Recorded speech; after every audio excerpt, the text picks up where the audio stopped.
Today, we wanted to show you how to make a classic at dim sum, custard buns. Now, there's two types of dim sum baozi that are often translated into English as custard bun. The most classic, of course, being Nai Huang Bao, which is a sweet bun stuffed with a Cantonese-style custard.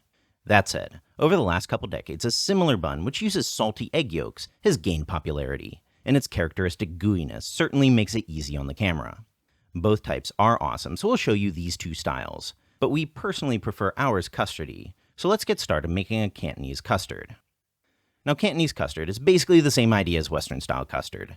The basic difference is that it uses whole eggs instead of just yolks, a mix of melted butter and condensed or evaporated milk instead of cream, and it makes use of instant custard, which could be subbed with half custard powder and half milk powder. So to a bowl, or whatever you feel like mixing in, first add in 2 medium eggs, or about 100 grams, and whisk those thoroughly until no stray strands of egg white remain. Then add in 75 grams of unsalted melted butter and mix well, making sure your butter's not hot when you add it in, otherwise this will end up a bizarre sort of scrambled egg. Then go in with 120 grams of condensed milk and continue to stir. This condensed milk's obviously the sweet sort if it had to be said. Now toss in a teaspoon of instant custard, a tablespoon of sugar, and a quarter teaspoon of salt. Mix, and finally 50 grams of cornstarch. Combine those thoroughly, then strain that all to make sure that there's no clumps, and this can steam. Now, steaming this custard is totally an annoying bit, so forgive us for moving into our terribly lit kitchen. So over a medium-high flame, toss in the bowl of custard and cover. You could do this in a double boiler setup too, but after 5 minutes, come back to the custard and give it a real thorough stir for like 20 seconds or so. Now turn your flame to the lowest heat your stove will go, and steam this for 55 more minutes, coming back and stirring every 5 minutes. After that time, the custard will be way past the old coat the back of the spoon consistency, and instead resemble a thick paste. That's fine, that's what we're looking for. Just toss in a container, let it come down to room temperature, and toss it in the fridge for at least 3 hours, or alternatively an hour in the freezer. Now, for the gooey filling, this relies on 4 salty egg yolks. Now for the unaware, salty egg yolks, or Shenzhen, are pretty much just what they say on the tin, the yolks from salt-cured eggs. You should be able to get them at an Asian supermarket, or barring that, even just make some yourself. The yolks are super rich and have actually gotten kind of trendy to toss in random dessert nowadays, but it's a great ingredient either way. To prep them, first toss in a bowl together with a splash or about a half tablespoon of Cantonese rose wine, and you could swap that for mijo or sake, and then just steam those on high for 10 minutes. After that time, take them out and transfer over to a silpat or some other smooth surface. Then take a bench scraper or any kind of bench scraper-like object and crush those yolks.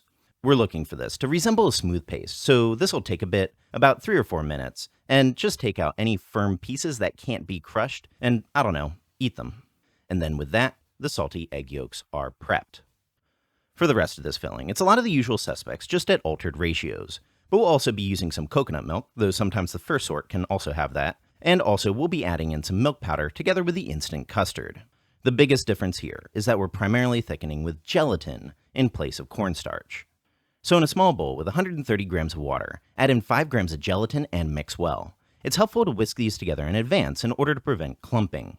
Then in a separate bowl, mix together 40 grams of coconut milk, 35 grams of condensed milk, 40 grams sugar, 10 grams milk powder, 5 grams custard powder, and 5 grams of cornstarch. Make sure that those are good and combined, and set that aside. Now toss a pot over a medium flame and add in the gelatin water mixture. Once the gelatin's completely dissolved, after about 1 minute, go in with 40 grams of butter. Then when the butter's melted, pour in that milk mixture. Let that thicken for about 3 to 4 minutes, then take it off the flame. Now just add in your prepped salty egg yolk, combine well, toss in a bowl, and let it chill in the fridge for at least 3 hours, or alternatively an hour in the freezer. Now for our baozi buns. The kind of buns here are famian baozi, or leaven buns, but this kind of baozi is the sort that's used for sweet fillings. Compared to a savory baozi, there's about double the sugar, and a bit of baking powder is also added to the mix. But probably the most important distinction is that this is an enriched dough. We opted for lard as our fat here, and you could also use shortening, and we'll also be using milk in the place of water. So first toss in 220 grams of AP flour, 5 grams of baking powder, and 2 grams of yeast, and sift those together into a mixing bowl. Then add 10 grams of sugar into 140 grams of milk, make a little well, and slowly pour the milk in, stirring constantly. Make sure it's combined and crumbly and there's no more dry flour remaining, then knead that for 6 minutes. Then add the lard, knead for another 2 minutes or so, and we'll roll that out. So right, the signature of dim sum style sweet buns is their smooth wrappers, and that's accomplished by repeatedly rolling it out thin to remove any air bubbles. We find that step to be much easier done in a pasta maker, so pass that through the widest setting, fold it up like a letter, and pass it through again. Then cut that in half, and then with each half do the same process 5 more times. And of course, feel free to do this with a rolling pin if you don't have a pasta maker. Then lay out the dough, and from the back tightly roll it up, shape it into a bit of a log, toss it in a bowl, and let the dough rest for at least 15 minutes. So now while that's resting, let's portion out our filling. We'll be making 12 buns, so for us, we'll be doing 6 of each type of filling, 15 grams of filling for each bun. So just roll those into balls, toss them in a freezer to firm up and form slightly, and we'll roll out our wrappers. So then back to the dough, portion out those 12 wrappers, which should be about 30 grams each. Now, the way you roll out a Baozi wrapper is to press, then with the edge of the rolling pin gently roll in, then roll back out with force, rotate a touch, and repeat. This makes the center of the Baozi thicker than the edges, which helps the filling hold while also making the Baozi easier to pleat. Then once you have all those, stuff them by grabbing a ball, press it down slightly, pinch at the end, then pleat around the Baozi while gently pushing in the filling. Then twist, pinch it closed real well at the very top, roll it a touch seam side down to tighten things up, and you've got yourself a Baozi. Now I know that this isn't our clearest demonstration of Baozi wrapping ever, so be sure to check out our introductory Baozi video up here if you're a bit confused. But the nice thing about these wrappers is that you don't really need to go nuts pleating, because these Baozi are steamed pleat side down. So work through your Baozi and toss those on a steamer over 1.5-inch squares of parchment paper.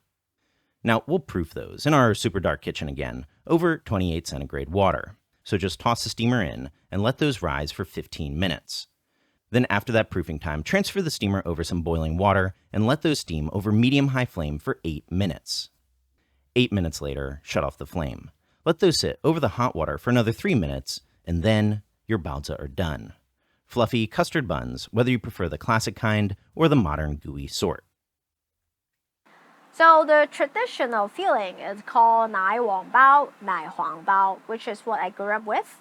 The runny type came from Hong Kong around the 90s. It's called Liu Sha Bao, which means running sand, while the sand refers to the salty egg yolk.